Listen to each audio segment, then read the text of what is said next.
দিব্যি আমার পিছু পিছু আসছিল আমাকে কিছুটা এগিয়ে দেওয়ার জন্য।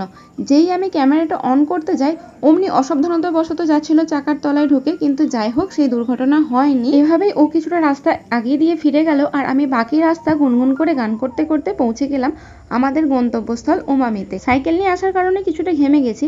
এসে দেখে আমিই আগে এসে গেছি, কিন্তু ওদের এখনো দেখা নেই। তো আমি মেনু কার্ডটা থেকে ভাবছিলাম কি অর্ডার করা যায়। তারপরে আমি ভাবলাম কেননা বিরিয়ানি অর্ডার করা যাক, কারণ বিরিয়ানির প্লেট ছিল মাত্র 90 টাকা। আমি যদিও ফুড ব্লগার নয়, তবে আমি একটা কথা বলতে পারি, 90 টাকা প্লেট অনুপাতে বিরিয়ানির স্বাদ আর পরিমাণ কিন্তু যথেষ্ট ভালো ছিল। আলুটা বেশ নরম ছিল, তবে মাংসের স্বাদটা আমার খুব একটা ভালো লাগেনি। আর যেখানে আমি চাউমিন হাত দিয়ে খেয়ে থাকি সেখানে আমি বিরিয়ানিটা চামচ দিয়ে খাবো, এটা হতে পারে?